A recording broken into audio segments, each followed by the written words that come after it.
மாவட்டம் மண்டைக்காடு பகவதியம்மன் கோவில் மாசி கொடை விழா சிகர நிகழ்ச்சியான ஒடுக்கு பூஜையுடன் நிறைவு பெற்றது. நள்ளிரவு அம்மனுக்கு 11 வகை உணவு பதார்த்தங்கள் மண்பானைகளில் துணிகளால் மறைத்து எடுத்து வரப்பட்டு படையலிட்டு அலங்கார தீபாராதனையுடன் நடைபெற்ற ஒடுக்கு பூஜை சிகர நிகழ்ச்சியில் தமிழகம் மற்றும் கேரளாவைச் சேர்ந்த ஆயிரக்கணக்கான பக்தர்கள் பங்கேற்று சுவாமி தரிசனம் செய்தனர். கன்னியாகுமரி மாவட்டத்தில் பிரசித்தி பெற்ற பெண்களின் சபரிமலை என்று அழைக்கப்படும் மண்டைக்காடு பகவதியம்மன் கோவில் மாசி கொடை விழா கடந்த 2ஆம் தேதி கொடியேற்றத்துடன் தொடங்கியது. தொடர்ந்து 10 நாட்கள் நடைபெற்ற மாசி கொடை விழாவில் தினமும் அம்மனுக்கு அலங்கார தீபாராதனை, அம்மன் தங்கத்தேர் உலா, வெள்ளி பல்லக்கில் எழுந்தருளல் போன்ற நிகழ்வுகள் நடைபெற்று வந்தன. 9வது நாளான திங்களன்று நள்ளிரவு வெள்ளி பல்லக்கில் அம்மன் வீதி உலா மற்றும் பெரிய சக்கர தீவெட்டி ஊர்வலமும் நடைபெற்றது.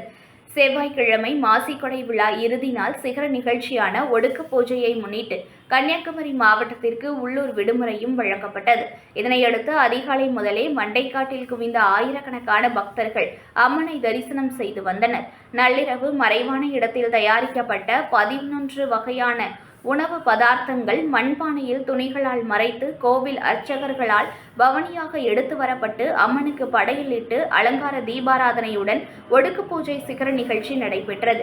விடிய விடிய நடைபெற்ற ஒடுக்கு பூஜை சிகர நிகழ்ச்சியில் தமிழகம் மற்றும் கேரளாவைச் சேர்ந்த ஆயிரக்கணக்கான பக்தர்கள் கலந்து கொண்டு அம்மனை தரிசனம் செய்தனர்.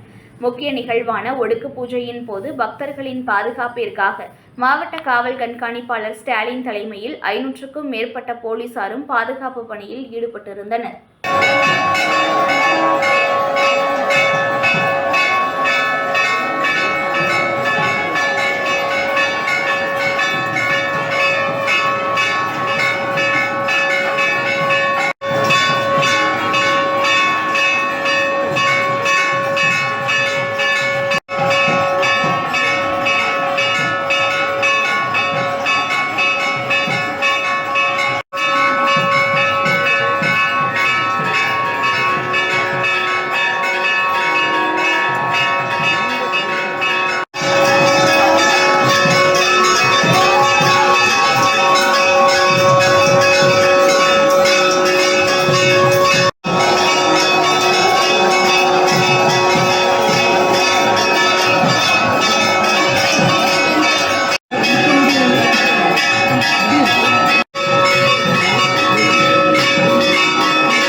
செய்திகளை உடனுக்குடன் தெரிந்து கொள்ள லைக் பண்ணுங்க, ஷேர் பண்ணுங்க, சப்ஸ்கிரைப் பண்ணுங்க, மறக்காம கமெண்ட் பண்ணுங்க.